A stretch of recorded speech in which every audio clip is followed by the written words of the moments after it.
yi ñuy seetaan salaamaaleykum na ngeen def ngeen toll nag ci boppu xibaar yi faw ma dégtal leen prévision yu ñeel ba si suba mardi 4 mai 2021 ci la jant bi di fenk ci 6h45 minutes te itam dina soo ci 19h28 minutes 12h43 doon ab transit durée solaire bi transit bi 13h06 lañ koy xaarandi 21 degré itam di wéy di doon température ndox mi kon nag ginnaaw loolu bëccëg gi la ñuy tàbbi ginnaaw bi jant bi fenkee ba fës 24 degré lañ fiy séntu ab asamaan su dégagé kon nag il fera beau fële ci Thiès dina tàng ak 31 degré Diourbel 37 Kaffrine 39 waaye gis ngeen ni Kaolack danañ fa séntu ab 41 degré 38 degré ci diwaanu Ziguinchor waaye itam 42 degré Tambacounda Ndar Géej itam 41 degré bu loolu weesoo njëlbeenu guddi gi moom la ñuy tàbbi wutandi daal di gis ne ni Ndakaaru ab 20 degré Celsius ba tey lañ fiy desandi di wéy di séntu ci njëlbeenu guddi gi Thiès 22 degré Diourbel 26 degré ba tey dina féex fële ci diwaanu Fatick waaye gis ngeen ni Kaolack ak Kaffrine légèrement dina tàng ba tey en début de soirée Ziguinchor dina liw ndaxte dinañ fa séntu ab 24 degré Ndar Géej ak Louga 31 degré ginnaaw loolu nag waxtu géej gi la ñuy wutandi ci ba muy fer ak bu muy fees bi muy fer nag bu njëkk suba la ci suba si ci 8h31 minutes 22h06 minutes mu daal di feraat beneen yoon te itam dana fees ñaari yoon ba ci njëkk tey ci guddi la ci waxtu 2h du matin 2h57 minutes te itam suba ci 15h23 minutes mu daal di feesaat beneen yoon li moo nekkoon les prévisions météo yi ñeel suba ba ëllëg incha allah.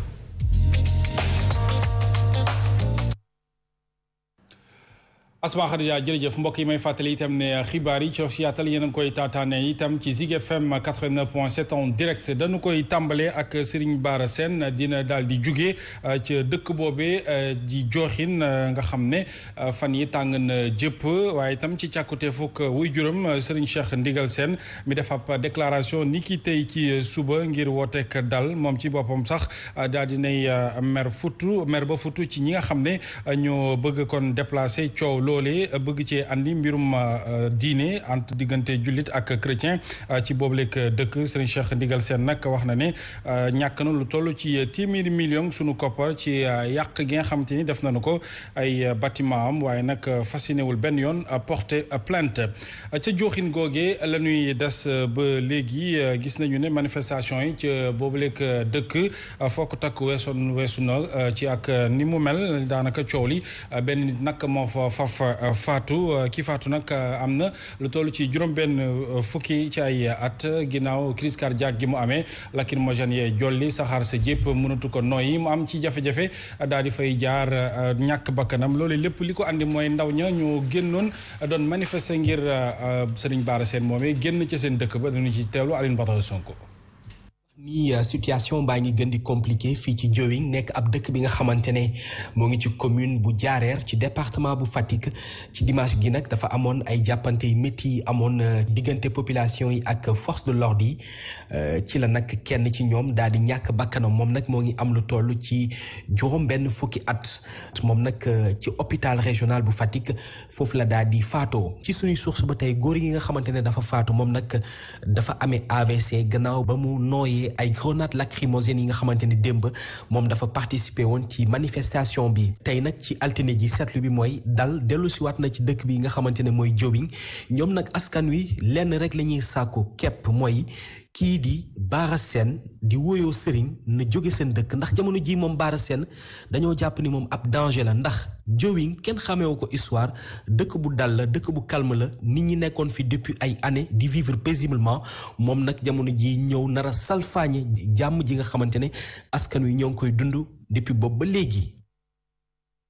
Abdoulaye Mbow ndegem jàmm dikkaat na ndax waajur ak Serigne boobee di Serigne Bara Sène wax na ne dina génn ci dëkk ba waaye situation yu mel nii naka lañ ko mën a jàngate waaw situation yu mel nii dina raar trop si Sénégal dëkk bu mel ni Sénégal sax ñu koy gis mu fay am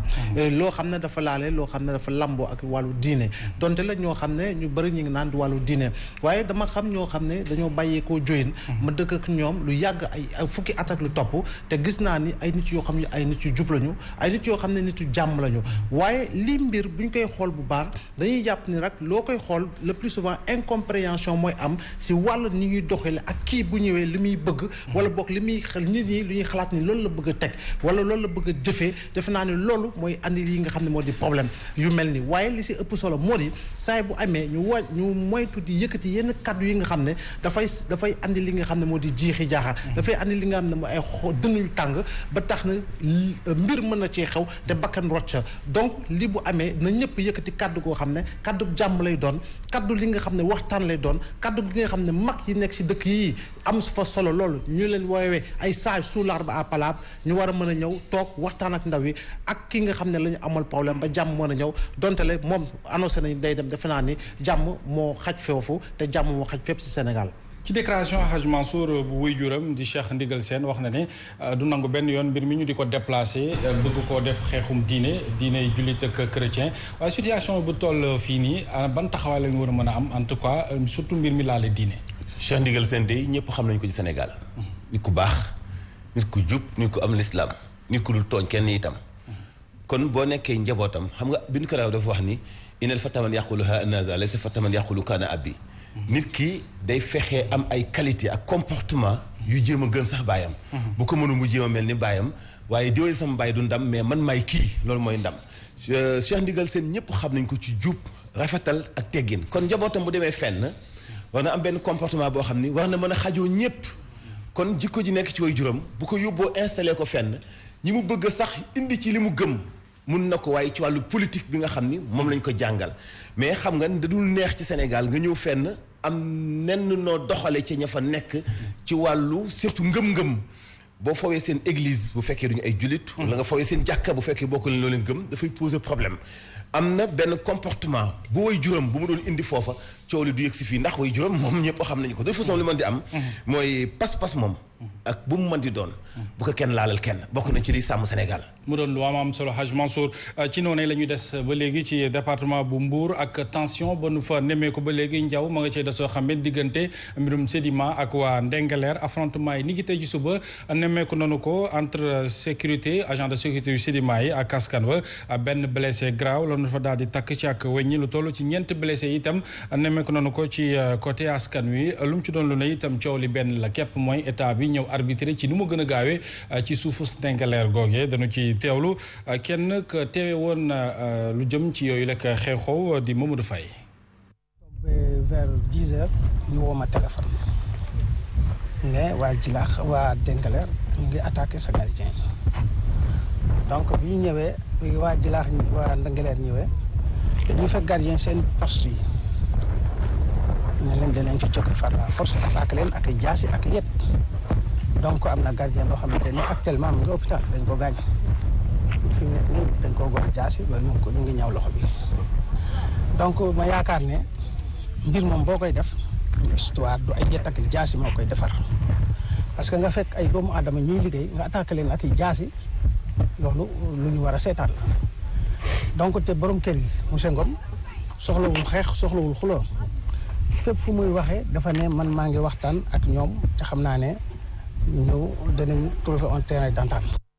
mu mel ni ak seetaan gu ñu nemmeeku sëñ Saliou Gueye ci mbirum Ndengaleer ba léegi solution amagu fa te saa yu ñu xëyee xët-xët am diggante ñaari pàcc yi ñuy bi ci mujj mooy xew-xew bi ñu ci nemmeeku ni ki tey ci suba xew-xew beeg yi ni mel. amee l'État a vu ses responsabilités ils n'ont pas réglé le problème c'est-à-dire on avait ajourné le problème mais réglé wuñ ko woon ñun suñu problème État surtout mooy di chaque fois les vrais problèmes on les règle pas à temps mais toujours on préfère atermoyer ajourner toog ba nga xamante ne affaire bi jébbiwaat na ñu commencé ne dañ ciy indi saafara daaw le ministre de l'Intérieur il est allé sur place dem na fa rencontré na les populations locales ba joxe fa ay gages ñun on pensait que ne bu ñu ci jógee ci loolu dina am maintenant benn suivi boo xam moo ci waroon a am ba ñu jël les deux parties ku ci nekk la nga xam moom nga yellal ñu jox la ko mais la tension était toujours restée en l'air parce que la nga xamante ne moo leen jotaloon état bi réglé wu ko. donc fii je crois que principalement le principal responsable aujourd'hui c'est l'État parce que état moom moo attribué ñii mais ñii aussi dañu am benn droit coutumier boo xam moom lañu am sur le foncier. il appartient maintenant à l'État de servir d'arbitre et de trancher le litige une bonne fois pour toutes mais suñu ko deful dañuy bàyyi ba bakkan wadd fa. su fa bakkan waddee nag léegi ñu commencé waat ne dañ ciy indi ay saafara or ala ko pour man ce serait encore trop tard. est-ce que war nañu xaar ba coow li dem ci bakkan rot foofee ca Ndingler ñuy jéem a régler problème bi état itam Abdoulaye Mbow ñu ngi ko ci woo mu arbitré ci nu mu gën a gaawee. waaw arbitré ni mu gën a gaawee te loolu war nañu koo xaar ma jàpp ni nag war nañoo moytu di instrumentaliser ay yenn nit ñi damay jàpp ni am na amaana ñoo xam ne dañoo bokk kuréel di tirer les ficelles de leur côté pour maanaam fitna xalaat ni fitna war na fa mën a jóg may jàpp ni waa Ndingler waa Jilaax ak borom Sidima di Babacar Ngom ñoo bokk benn parti te parti boobu mooy parti bi tudd Sénégal kenn ki nag mu tudd Babacar Ngom moom moo am moyen yàlla jox ko mu war a ñëw investir si dëkk googee may jàpp ni nag population Ndingler population Jilaax amaana bu ñu waxtaanee ba juboo ak moom ci kaddu defe naa ni lañ fay andi si création d'emploi moo ëpp rentabilité fop lañ fay créer si li nga xam ne moo di soppir ñi dundin nga xam ne ñu ko fay dund si diwaan googu defe naa ne mooy ëpp bu baax rentabilité damay jàpp ne rek kon boog lii bu xewee bu doon Jean-Pierre Leblanc moo fa ñëw sokkee ko beneen dëkk bu dul Sénégal bu doon Marie Lecoq moo jow sokkee ko beneen dëkk bu dul Sénégal defe naa ni problème bi daañu ko régler donc c'est un fils du Sénégal c'est un digne représentant du secteur privé national duñ ne moo jël lépp moom lépp waaye defe naa ne war nañu seet ñu ko waxtaanee ba nga xam ne moom ak ñi mu amoon jafe-jafe daañu trouver une solution pérenne boo xam ne dina ko permettre mu liggéey waaye itam jàppale waa diwaan googu ba ñoom ñu am ay liggéey si fànn woowu Hadj Mansour est-ce que duñu jëm ci loolu nag mooy fexe ñaari pàcc yëpp ku ci nekk ñu waxtaan ba déggoo luy jëm ci wàllu exploitation suuf yooyu ku ci nekk gi ci sa bopp. li ma la waxoon ajjuma bi passé Mohamed moom lay bamtuwaat te wax ji loolu dong la gouvernement bi moom la coow li neex gouvernement bu Sénégal ñoom la coow li neex parce que kenn mënut am titre foncier te gouvernement joxul la ko te Baba Ngom dafa am titre foncier laataa mi am titre foncier dañu ko doon fayloo bàyyi laataa bàyyi bi délibération bu conseil municipal bu Sindia mooy jiitu conseil municipal bu Sindia dafa am limitrophe ak commune bi tudd Ndiaganiao waa Ndingler bu fekkee nee nañu suuf soosa seen suuf la en tout cas foofu aw ñuul la woon wu ñu doon bay bu dee seen suuf la ci suufu commune bu Ndiaganiao la bokk na état bi tranché mu leer mu ni lii ci suufu Ndiaganiao la bokk lii ci suufu Sindia la bokk bu fekkente ni bi nag ci titre foncier bi ñu jox Baba Ngom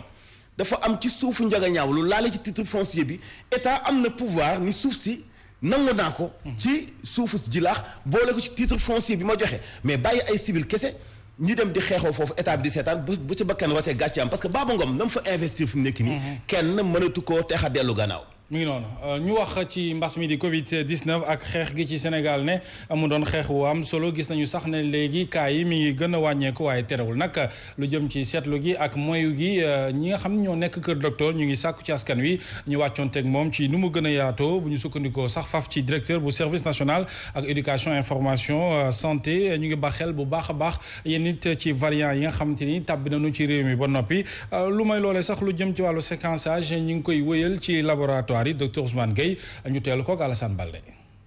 doyagul mais ñi ngi xaar ay doses Sinopharm yi war a jógee Chine ñëw Sénégal 300,000 doses et boole ci aussi dose AstraZeneca yi ñu doon xaar aussi AstraZeneca nag mun naa yéex comme mun naa bañ a yéex mais bu yéexee tam nañ xam ni tey ji Inde bu bokk ci ñiy defar AstraZeneca dëkkam mbas mi lëmbee na foofu lool te li ñu naan nag balaa ngaa laax jaay laax lekk donc loolu mën naa indi quelque part yéex te jot dose yooyu mais nañ xam ne suñu réew toogul noonu xaar ñi ngi xool ñi ngi def lu ne pour ñu mën a am ay doses yu doy pour mën a vacciner sénégalais yëpp. yeneen activité wala xew-xew wala sax lu jëm ci wàllu actualité léeg-léeg day tax ñu fàtte mbas mi sëñ Saliou Guèye mbas mi di Covid 19 waaye terewul kilifa yi ñu ngi woowaat bu baax a baax askan wi ci ñu baxel ne mi ngi fi donte sax gis nañu ne ak wàññute am na ci fan yi ñu génn. xam nga bii c'est la deuxième tendance baissière bu ñu vivre ci Covid bi parce que situation bi mel nii vivre nañ ko fan yii ci ginnaaw bañ na vraiment presque 0 cas sax ci lañ jëmoon. mais à un certain moment il y a eu un phénomène de rebond moo lay wax la deuxième vague parce que aussi li tax mbas mi graaw sa coronavirus dafay nekk en veilleuse à un certain moment rek affaire bi mën na exploser loolu. présentement est-ce que Sénégalais yi c'est parce que dañu vacciné wu est-ce que dañu protégé wu de sorte que moo tax mbas mi wàññeeku on ne sait même pas mais li wëtu woon mooy daal boo demee dans la rue les gens moom ne respectent plus les mesures barrières ça moom c'est clair. les gens ne en tout cas respecté tuñ ko. léegi nag man ce que je crains mooy troisième vague boobu parce que il y a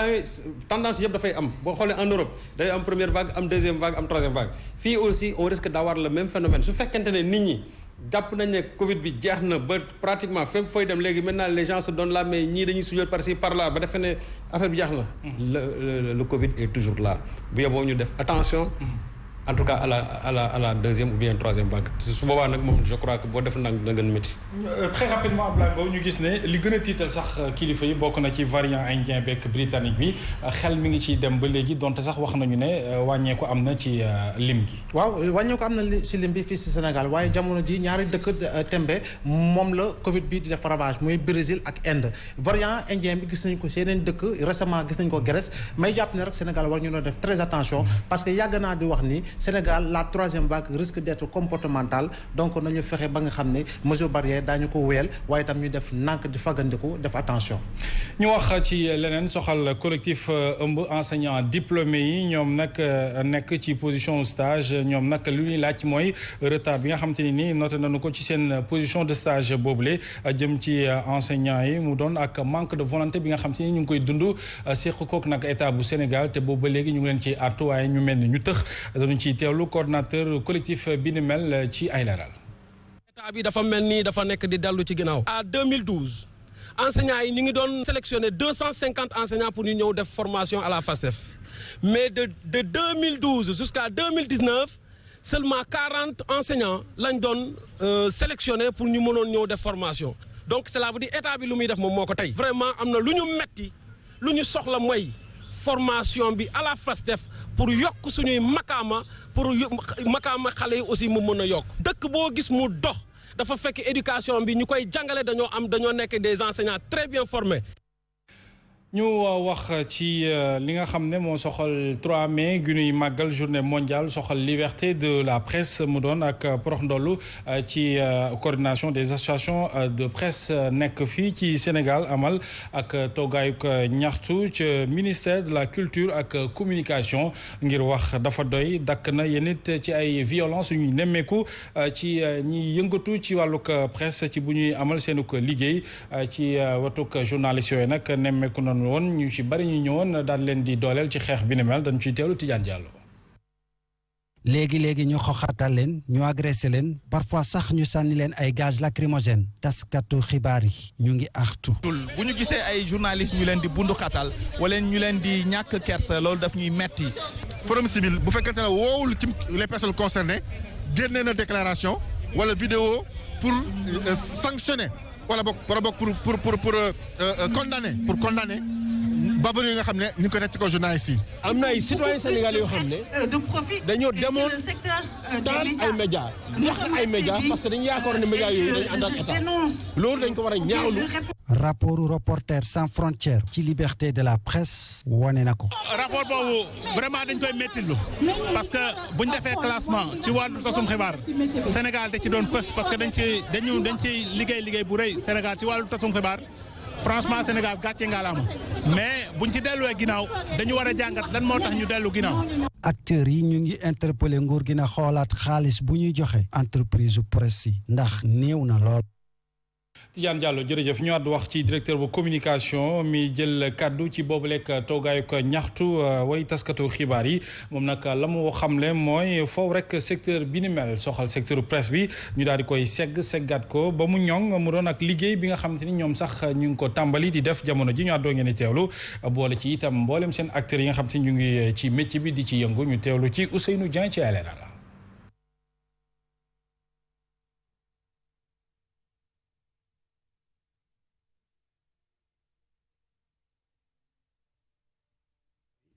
non seulement dañuy assainir secteur bi maanaam dañuy def ay carte de presse dañuy defar ay cahier de charge convention pour les entreprises mais li koy gën a mën a indi mooy la formation aspect éthique déontologie formation bi dafa am solo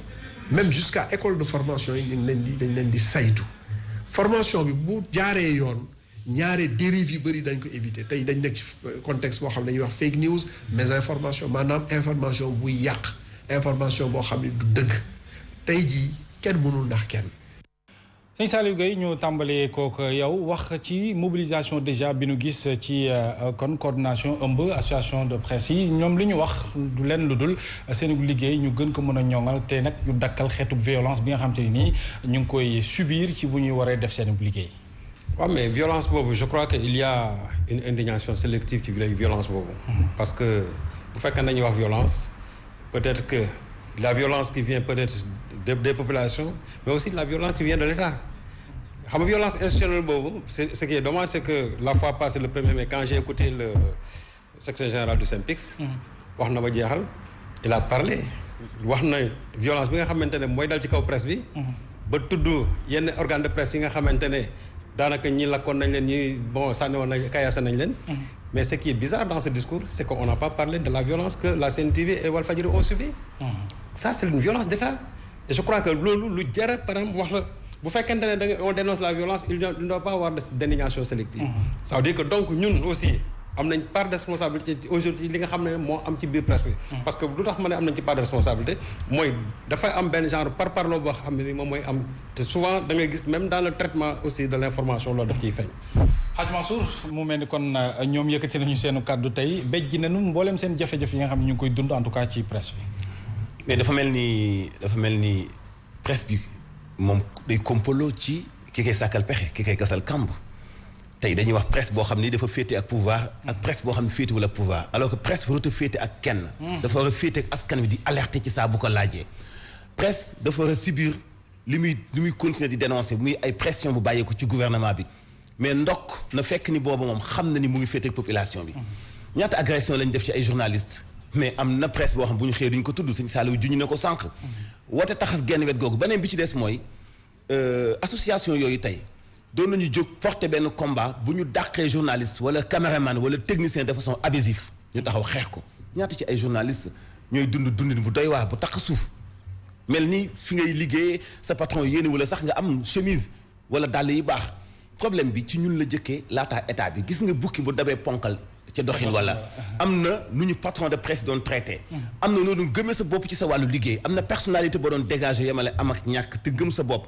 bi ci des itam mooy état bi war nañoo yeewu ci presse ouverture bi mu am ñoom toujours gouvernement bi dañuy jaawale presse classique bii ñuy liggéeyee muy entreprise yi ak presse bi nga xam ni réseaux sociaux la loolu du presse xëy na communication mooy yegg foofu mais fii ñu ngi continuer gouvernement bi jaawale réseaux sociaux ak presse dañuy jàppe comme ñoo xam ni amuñu fula te ñun on est responsable comme ñoom ci noonu sax la ñu demee Hadj Mansour dem seeti sunu ay natango Dakar Actu di benn ci rédaction yi nga xamante ni boo leen ko fàttalikoo seen benn ndaw daanaka daloon nañu ci kawam ci ba mu doon liggéey ci kon terrain bi mu doon ak situation bi nga xamante ni nii ñoom daal nañuy pëtoxlu ci bés bi ñu jagleel journée mondiale de la liberté de presse ngir wax ne faw ñu xoolaat li ni mel waaye ñoom terewul découragé wu ñu benn yoon saa su ne saa yu ñu xëyee ñuy xool ana yan yoon lañu war a mën a jaar ngir joxe xibaar yu wér te wóor dañu ci teelu reportage yu Younoussa Baldé. rédaction Dakar Actu moo xam journaliste wala bokk monteur ñëpp ñu ngi ci waar bi waaye fii ñu ngi fàttaliku ak nakar agressé bu ñu agressé woon seeni caméra woman bi di Adja Ndiaye. bu fekkee du Adja Ndiaye peut-être mën na dooni keneen ay mbir la yoo xamante ni war nañ ko mën a xool dès à présent. bi mu ci amee ndogal boobu nag mu metti nañ ko. mu di ay actes yoo xam ne ñu ngi wéy di ko ñaawlu waaye mu nekk tamit ab source de motivation ngir mën a matale seeni liggéey. métier journaliste dafa nekk loo xam ne dafa noble te aussi dañ ci dugg ngir passion avant tout dañ ko gëm donc loolu dina waral yenn saa itam ñu ne non duma xàddi. wante ni journaliste yi di liggéey ci terrain bi tamit nekk na lu soxal suñuy interlocuteurs yi. wax ji bëri na donc je pense que war nañoo jaar fii nii mu doon occasion pour ñun ñu jéem a xoolaat métier bi fii ci Sénégal te gëm naa ni incha allah buñ ci defee liñ ci war a def métier bi dinañ ci nemmeeku ay soppeeku yu bëree bëri. ak mobilisation bu atum ren ji ñu yaakaar ni rek yëf yi dina changer ngir taskatu xibaar yi mën a def seeni liggéey ci anam yu mucc ayib. Younoussa Baldé jërëjëf ci bëccëg bi ñuy màggalee lu jëm ci wàllu presse ci rek le fondateur bu Jeune Afrique daal di wuy ji boromam amoon lu toll kon ci li nga xamante ni moo di muy journal boobee nga xamante ni am na lu toll ci juróom benn fukki at ak benn doon journal bu ñëpp ràññee moom Béchir Ben Yahmed tolloon ci juróom-ñeenti fukki at ak ñett ginnaaw ba ñu ko hospitalisé lu yàgg ci mbir moomee di wala sax ci feebar boobee di coronavirus. Abdoulaye Mbow mu mel ni kon ba léegi lu jëm ci liberté de la presse ñu ngi wéy di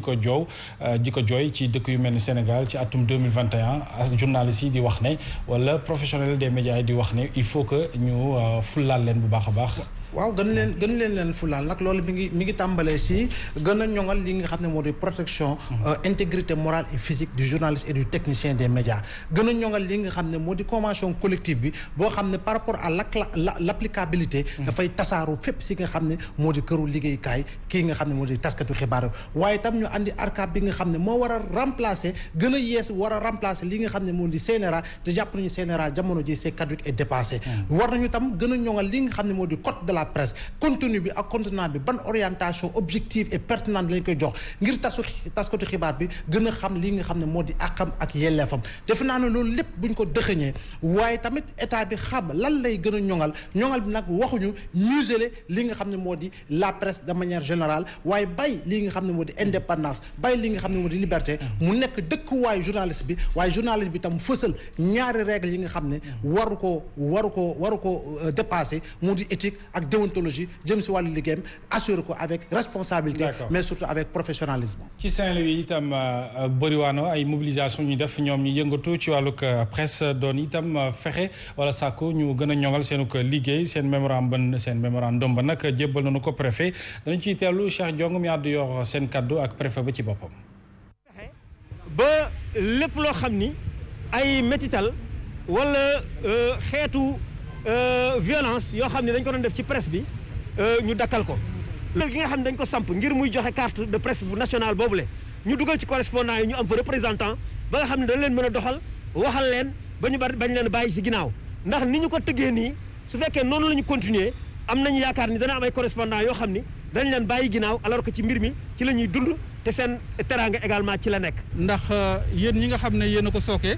dafa am rôle bu am solo boo xam ne da ngeen koy jouer. dama leen a war a sant gërëm leen pour ñaari mbir yoo xam ne au moins jàpp naa ko benn bi mooy information yi ngeen di joxe éducation bi ngeen di véhiculer au niveau des populations mais sensibilisation bi aussi bu nga xam ne bii parfois da ngeen koy porter ci yenn thématique ak yenn question yu xam ne dafa am solo. joxe xibaar nag lu métti la te xaw a sensible lool sax ci Touba Mbacké ak tund yu ko wër léeg-léeg journaliste yi li ñuy jooytu mooy léeg-léeg nga joxe xibaar ci benn kilifa ay taalibeem song la loolee lañu wax ne foofu rek ñu daal di koy xoolaat ci bañ doon jëbal seenu ko mémorandum préfet bejj nañu yeneen jafe-jafe yi nga xam te ñu ngi koy dund ca foofu dañu ciy teelu kii àddu wala ñi àddu yox seen kàddu di Bamba Sall ak Matar Diop. lu mel ni RFM Mbacké fan yee rek dégg ngeen wala ngeen gis niñ ko def saaxee ko yàq fa lu bëri te loolu dugguleet defoon nañ ko fi defati ko fi am na suñu naataangoo yoo xam ne si ñu ngi jóg di leen woo di leen menacer bu sax seen famille tax ñu teel a jóg daan ne nag li nga xam ne ñu ngi koy def presque di bundu xataal boobu ak di leen fitnaal dafa doy sëkk dafa doy ndax at yi moom dafa takkarnaase loolu moo tax ci tënk def nañ ko ci aw kayit comme ni ma waxee léegi dinañ ko jébbal le préfet accompagner si wàllu kaaraange bi ba nga xam ne yenn dérive yi nga xam ne ñoom wax nañ ko te mu bokk si li nga xam ne moom nañuy yëkkati toujours si célébration de la presse que dérive yooyu mu deñ bu fekkee mënul deñ mu wàññeeku bu baax a baax a baax. ca Sédhiou moom dañoo dajaloo ñoom taskatu xibaar yi ngir fas yéene wala bëggoon jébbal seenu mémorandum préfet ba mu lànk ndaarem mu ñu ne génn ci bureau ngir jot boobu lekk mémorandum li mel nu ñaawlu bu baax a baax doxalin wi waaye terewul bejj nañu ñoom seenu jafe-jafe ak li ñuy dund ca tund woowee ñu teewlu ci Ibrahima Diallo. Sédhiou taskatu xabaar yi wane nañu seeni naxar gannaaw bu madame le préfet bañee génn pour recevoir seeni mémorandum donte sax jébbal nañu ko woon demande bu mu autorisé. wax naa woon ñu ngi koy ñaawlu parce que du kilifa bi nga xamante ne tey moo ñu war a mënoon tere loolu noonu préfet Sédhiou waru ñoon tere ñu joyee suñu mémorandum dañu ne nañ ko joyee ci bureau loolu amul fenn. waaw dafa waroon taxaw mu amoon ku ñu tànn mooy suñu doyen Moussa Dramé pour mu lire mémorandum bi mu xam li nga xamante ne moom mooy suñu ñaxtu. comme suñu ñooñu nu ñu koy defee ci douane yëpp wala ci Dakaru ñu xam préoccupation nationale yi ak li nga xamante moom moo ñu yitteel fii ci douane Sédhiou waaye loolu nakalu nañ ko te dafa mel ni tey dañoo noot en quelque sorte. ci bu muy xuus si waxtaan bi kii di Masque Euclide Kamfani nekk correspondant bu RFM si Sédhiou nekk tam coordonnateur convention des jeunes reporters fësal na ay jafe-jafe yu presse bu Sédhiou di jànkonteel. li mooy dañoo bëgg lépp li nga xamante ne moom mooy daanaka injustice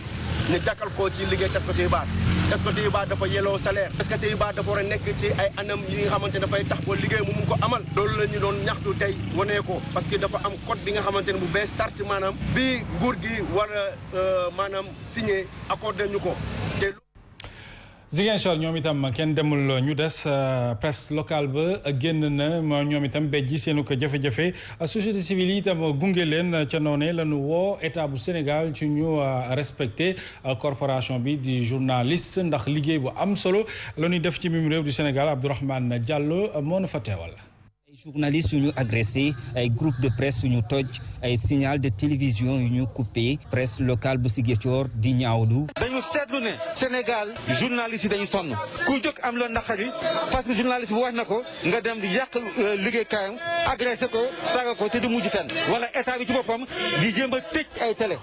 loolu la ñuy wax ne dafa doy mënatul. ñu yëngu ci wàllum tasum xibaar fii ci bëtu Saalum réew mi amal ab sitting ci kanam gouvernance bu Ziguinchor laata nag ñuy dem ca préfecture ba fi nga xamante ne jot nañ faa teg ab mémorandum ci loxo yi autorité ba. kenn mënut a jóg taxaw naan daf ñuy jéem a dund xatal loolu dañ ko nar a bañ te incha allah nañ ko di ko bañ ba keroog bu état de xam ne daf ñu nar a encadré daf ñu la jàppale. ca Ziguinchor presse bi wéetul benn yoon ci manifestation bi la ndaxte société civile locale fekk si na ko Madia Diop Sané di coordonnateur bu mouvement vision citoyenne. ñuy wax état du Sénégal mu respecté encore journalistes yi parce que dëkk nag buy dox mooy dafa fekk muy am journalistes yi di joxe ay bonne information. ca niveau local station yi nga xamante ne ñoo nekk fii ci bëtu Saalum réew mi daan nañu taxawal seen i programme ci lu toll ci juróomi simili ngir wone seen i naxar.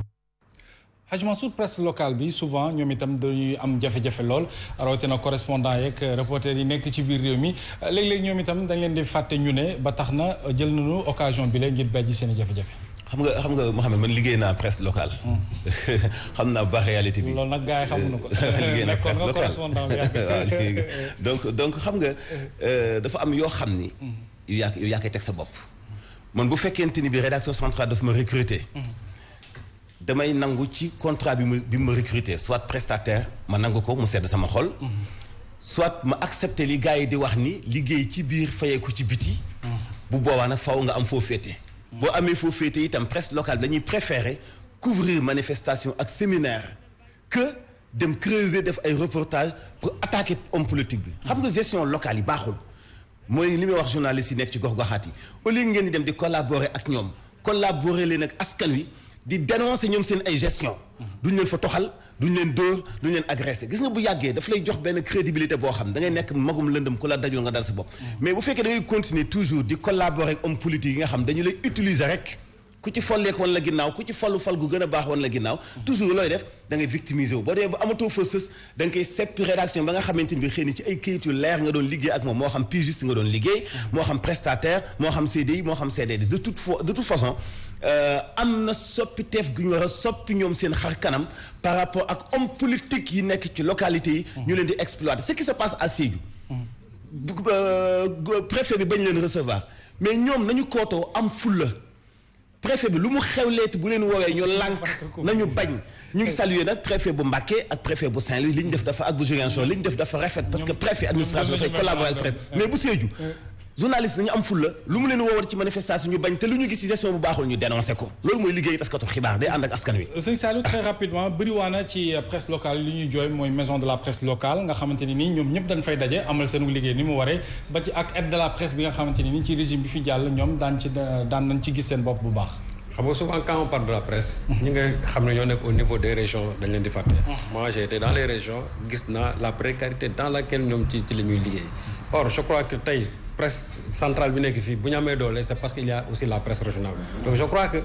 li nga xamante ne mooy yelloo ñi nekk fii à Dakar aussi mooy yelloo ñi nga xam ne ñoo nekk dans les régions mais loolu aussi ça demande vraiment une organisation chaque fois dans le discours en tout cas de nos syndicalistes là damay dégg ñuy wax mais j'ai l'impression que ñoom la presse régionale souvent en tout cas les correspondants régionaux dañ leen di fàtte te je crois que puisque ñoom c'est un pilier central vraiment de cette presse nationale là il faut que lépp lu ñuy mën def aussi ñu mën leen cee sóoraale. jërëjëf Serigne Saliou Gueye naka noonu El Hadj Mamadou Mansour Diop ak Abdoulaye Mbow yéen itam mbokk yi cant ngërëm ñeen na leen ci kóolute geeg tàmbu geeg safoo gi ci Sen TV chaîne leader ngir di fi taataane xibaar yooyu wëleen di ko topp ci actunet.net lu may loolu ñu ngi leen di ñaanal panaanu jàmm te di ko sàkku ci yéen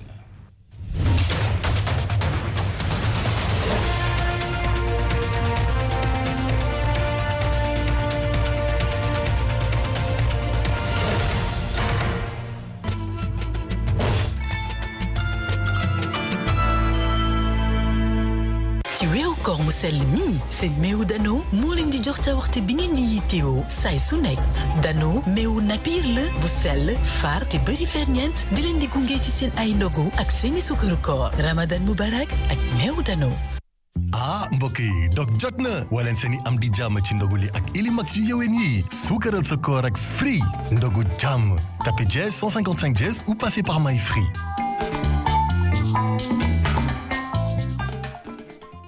doom dafa neex ci xol moo tax li gën ci moom rek lay def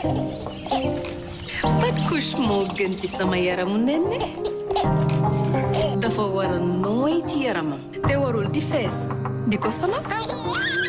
moo tax ma taamu Softcare. Couche Softcare day tey ndox mi ba couche bi day wow fu mu toll boole si féex ci yaramu xale bi polymère spécial super absorbant lañu ko defaree. Doux et absorbant pour des bébés heureux.